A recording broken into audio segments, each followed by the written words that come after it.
Olá, nono ano. Seguinte, então. Bom, a ideia aqui é falar um pouquinho sobre a relação entre as raízes de uma equação de segundo grau. Vamos lá, veja bem, olha só. Para uma equação de segundo grau, que a gente já viu que ela é representada nesse formato algébrico, né? Ax² mais bx mais c igual a zero, onde o a, o b e o c eles são números, ok? São números reais. E o a jamais poderá ser zero, porque se o a for zero, eu tenho uma equação do primeiro grau, não mais do segundo, né? Então, dá ruim. A resolução, a forma geral para encontrar as raízes dessa equação, ela vai ser dada, então, menos b mais ou menos raiz de b² menos 4ac, tudo isso sobre 2a. Esse cara aqui, a gente vai adotar uma letra para ele, um símbolo. Esse símbolo é a letra delta, vem lá do alfabeto grego, tá? A letra delta está aqui, parece um triângulo, ok?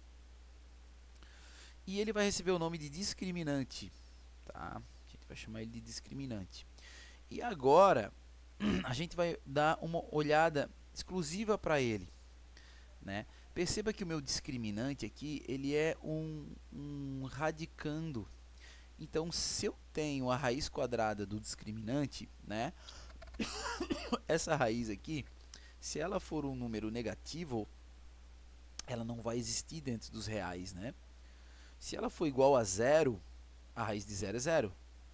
E se ela for um número maior que zero, eu vou ter a possibilidade de somar alguma coisa e eu encontrar o x1 e somar e subtrair essa mesma coisa e encontrar o x2. Então eu vou garantir que eu vou ter duas raízes diferentes. Como é que eu escrevo isso algebricamente? Fácil. Da seguinte forma, né? Eu vou dizer então que se o meu discriminante ele for maior que zero,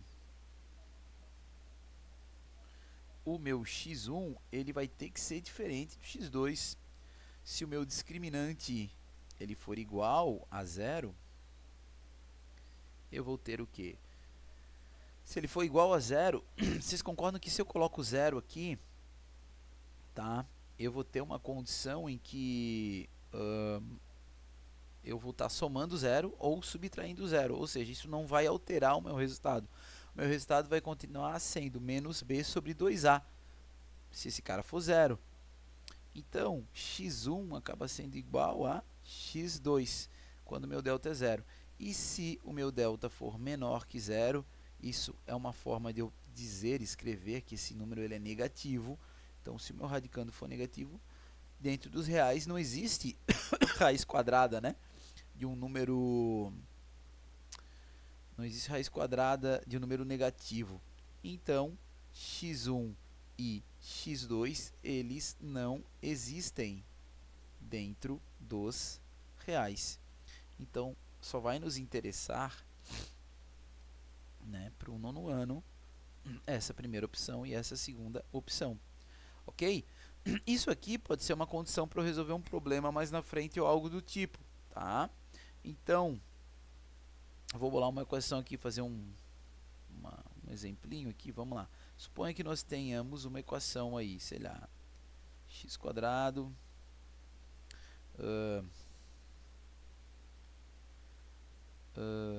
menos 5x mais 4 igual a zero. Já está na forma geral, tranquilinho, baba.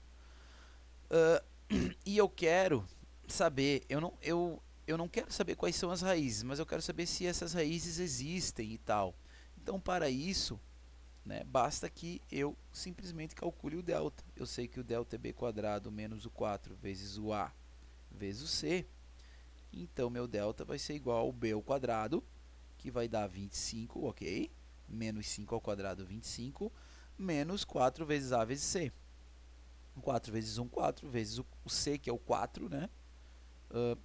16. Se vocês estão tendo dificuldade nisso aqui, aconselho que assistam aí outras aulas, as aulas anteriores, para a gente pegar a manha para resolver aí uma equação de segundo grau, né? Então, 25 menos 16, a gente tem 9.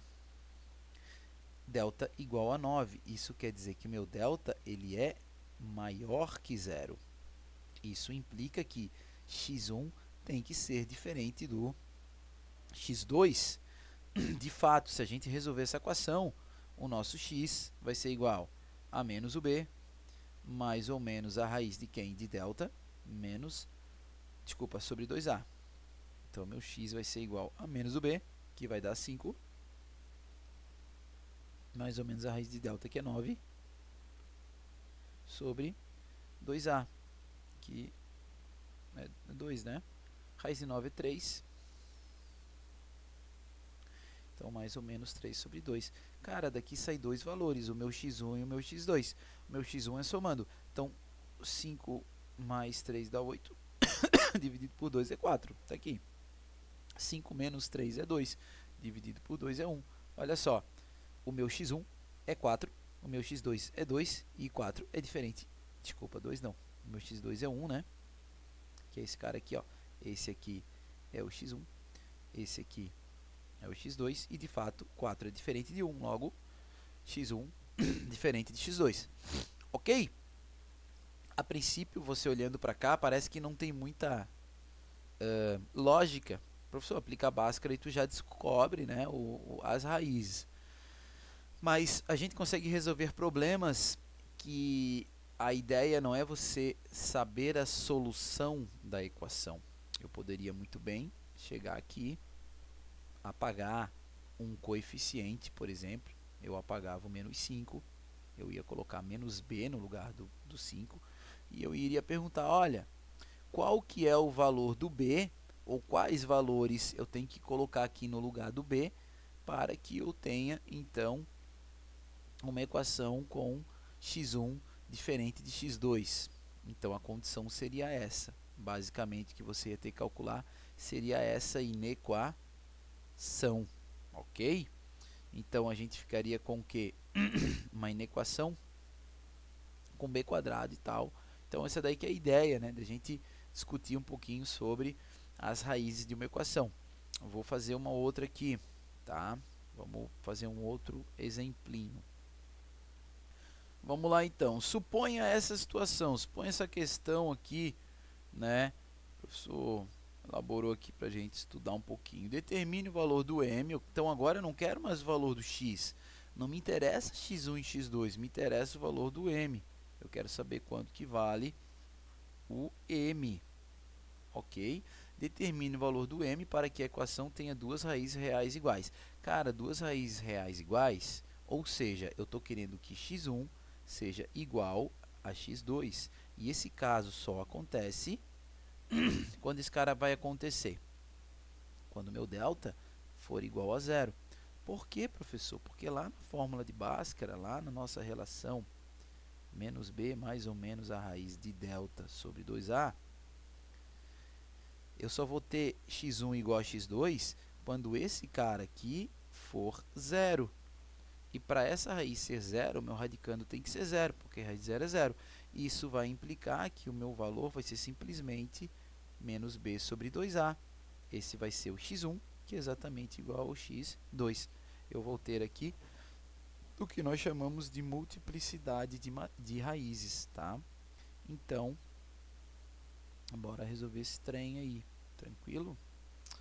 Bom, como é que a gente resolve? Bom, eu vou partir desse argumento, que meu delta tem que ser igual a zero. De fato, é uma obrigação nesse sentido. E o que é o delta? Delta é b quadrado menos o 4 vezes o a vezes o c. Isso tudo tem que dar zero, ok?